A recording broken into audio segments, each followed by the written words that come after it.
Hello everybody, it's Pineapple here, back with another video. So yesterday I had a really great time at locals. I went unbeaten, and from prizing I pulled, this fabulous Ghost Rare Sunlight Wolf. It was a blast. I played a bunch of weird cards, so I thought it'd be a fun time to talk about it. Obviously it was for Lab. You know how this goes. Of course, 2 copies of Lady.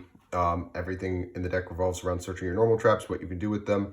And subsequently, of course, we played 2 copies of Lady, and we played the 1 copy of Lovely. The brick, you don't want to play more than 1 copy of a brick, so of course we're only on 1. And then, of course, 3 copies of our normal summon in Ariana. This card was so strong for me. It was so versatile today specifically because I kept drawing it off of Extra, and that was basically it. It saved my butt so many times. But then, of course, for furniture, we're on 3 copies of Chandra and 3 copies of Stovey each. Again, we want to be, going turn 0 stuff, turn 1, setting up for our own turn. And the furniture enables us to go plus $1 billion on the crackback, as well as enabling our entire grind game. And so subsequently, we're playing 3 of each. 1 copy of Clock. I thought about bumping this to 2. I've really been liking opening Clock, specifically because doing stuff turn 1 that's not just setting 3 and passing on an Ariana feels really, really good. But 1 Clock was definitely enough for me today. But for future reference, I am definitely thinking about bumping this card up to 2. We then have 2 copies of Fenrir. The theory behind 2 Fenrir was just that I really don't want to draw it off of Extra, at least, in a grind game.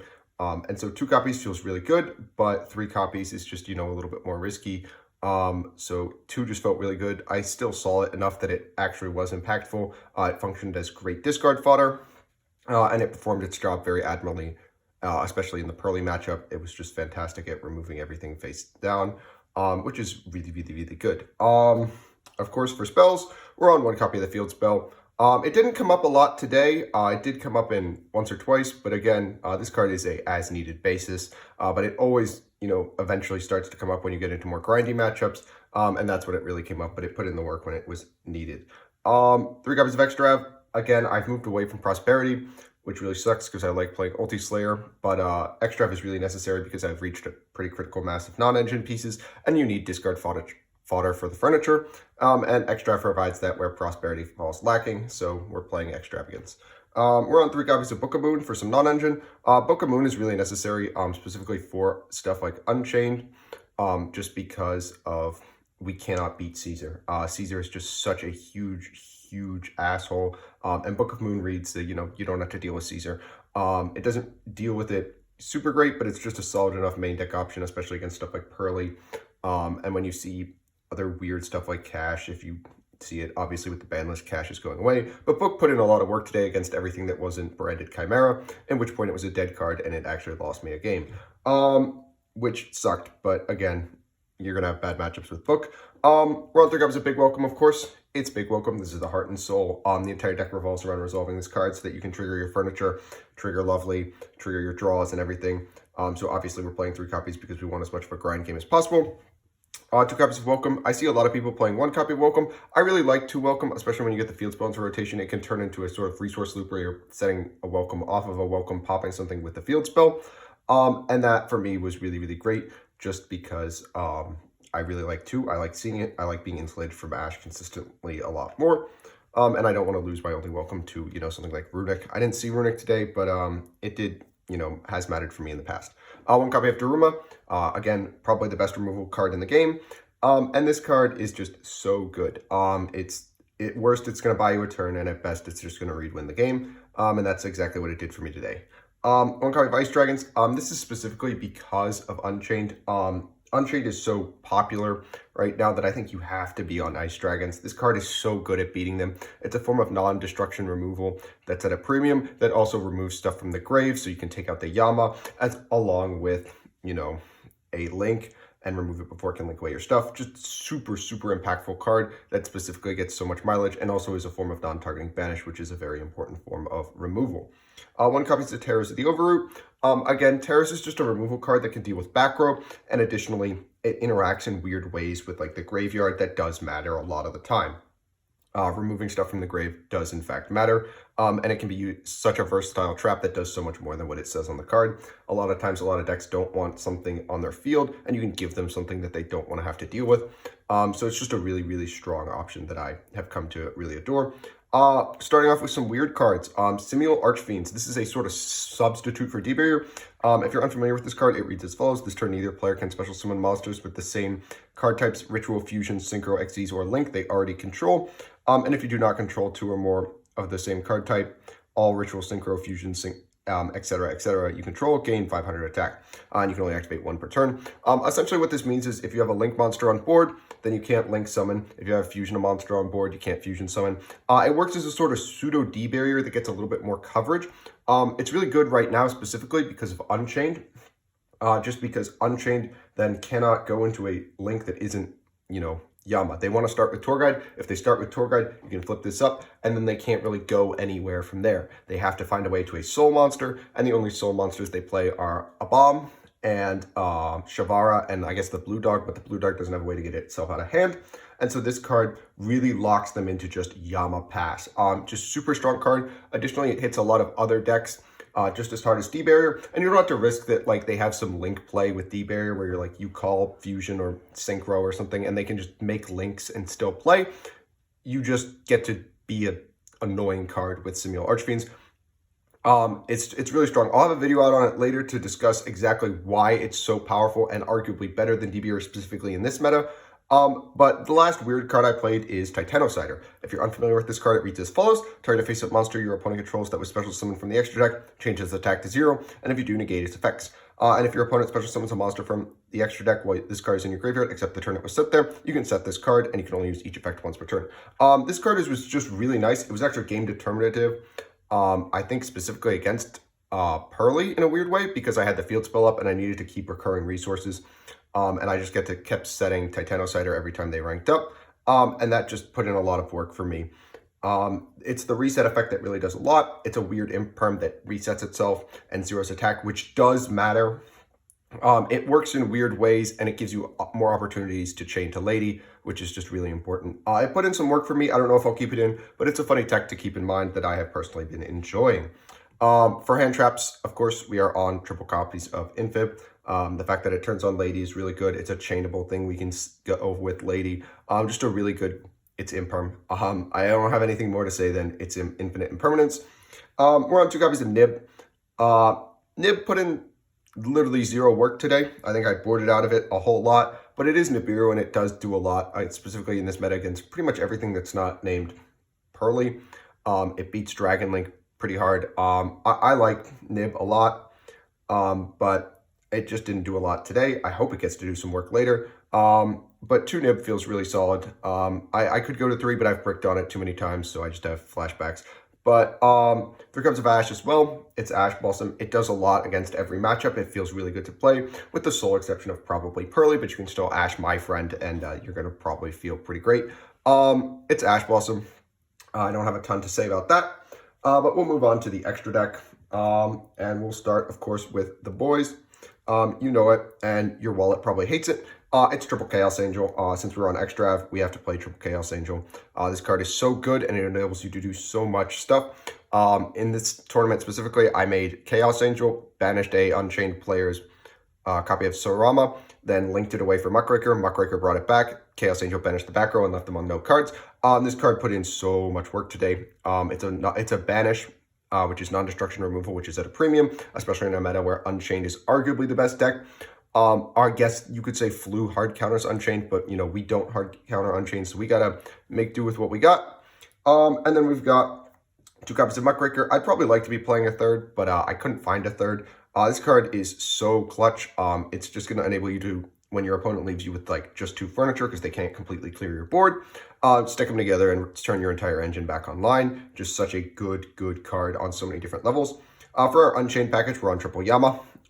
We really don't want to lose this to being banished off Extra, so we'll do just about anything to keep it around. But that said, it's Triple Yama. It's going to enable you to do so much, and while I'm not on the main deck Unchained stuff, I do think that the Unchained extra deck monsters are definitely worth playing just because they're fiends who do a whole lot and remove monsters in weird, funky ways. for that reason alone, I think they're worth playing. We are then on 2 copies of Anguish. Anguish is the main Unchained link that I go into, just because it's the link 3 and you can use it to rip apart boards in the mid game. And for that reason alone, I think it's amazing. For our target for Anguish, we have 2 copies of a bomb and 2 copies of Rage. If we're, somehow like going second and we expect follow-up, we can go into Rage. If not, we can just go into a bomb and use our removal traps on our board to pop more stuff on theirs during their turn. For the last slot in the extra, we have 1 copy of Zeus. This is mostly just for the 1 change of heart that's in the side so that we can steal stuff and then, make Zeus on top of it. It's just a funny tech. Didn't come up, but I thought it was fun to play. In the side, we have 2 copies of Lava Golem.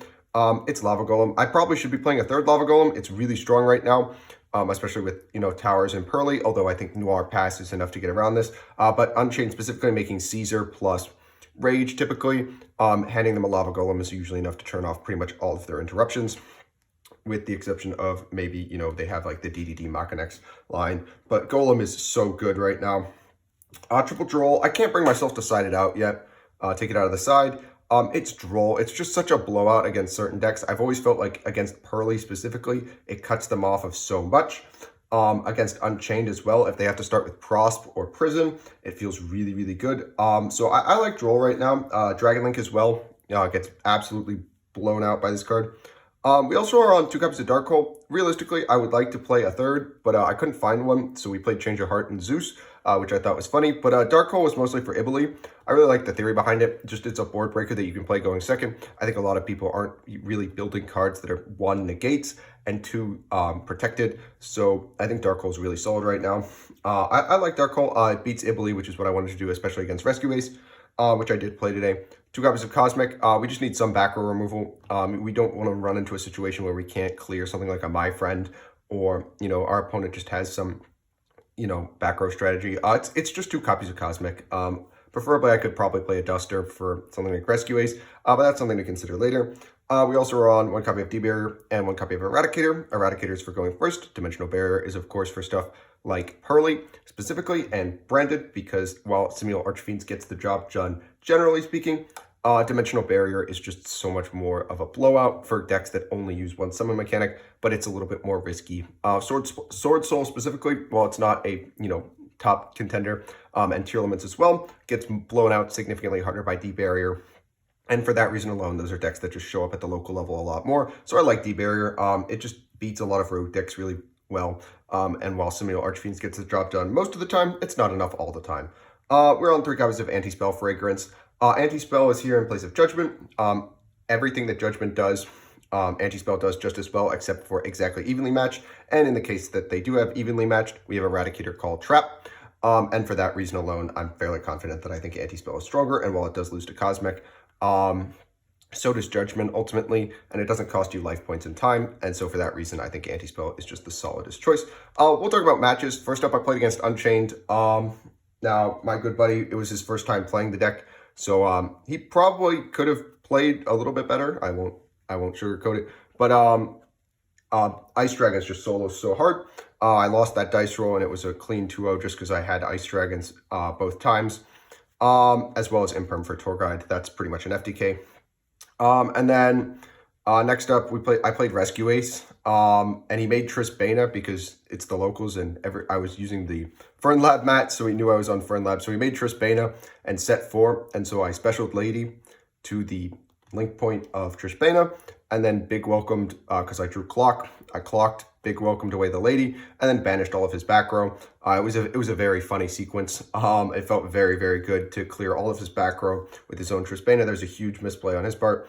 And then game 2, I just had Imperm for the Turbulence, and he didn't make a whole lot other than that. And so I just played through it. We had Furniture. The ability to stop the Turbulence was just so good, as well as Droll. But for the round 3, what did I play? Pearly. That's what it was. It was Pearly. I just had the ability to, I Impermed the Lily, and then I set 4, and just cleared it. And then game 2, I had D-Barrier, and that's all it amounted to. It was just D-Barrier Turbo. Had a line to D-Barrier after clearing all his stuff. Round 4 was against Chimera. Game 1, I opened no engine pieces. It was like Fenrir, Nibiru, Ash, and then like 3 terrible traps that did nothing against them, and like a Book of Moon, like just a horrible hand, unplayable. Game 2, we opened enough engine to get the D barrier, and that was enough. And then game 3, he bricked, so that was that. And then for top cut, I played against Striker. I had 3 really good games against Striker. It was very strange. The thing that actually put in more work than Eradicator against Striker, strangely enough, was Terrace of the Overroot. The ability to set Ray to the board, turning off all of the Striker cards, was so strong. In addition, the fact that, you know, Ray couldn't recur itself was just, and putting a monster on board to turn off Engage was just so brutal. But Terrace put in a lot of work. That was a nice, fun, long grind game. I couldn't reach Eradicator, which was very funny. And then round 4 was against Pearly again, and it went to game 3, and I hard opened D barrier and no non-engine, and then drew Fenrir for turn, which was just enough to completely solo. But we got there in the end. I hope you guys enjoyed, you know, this little fun deck profile I made. It's not the end all be all. There's definitely going to be some changes to the list, but I definitely enjoyed playing Titanocider, and I definitely think Simual Archfiends is going to be worth taking a look at. I'm going to be making a video specifically on why it's worth playing right now specifically. That could change in the coming months. But make sure you're on the lookout for that. And if you guys like this video, make sure you guys like and subscribe, and I'll catch you guys in the next one.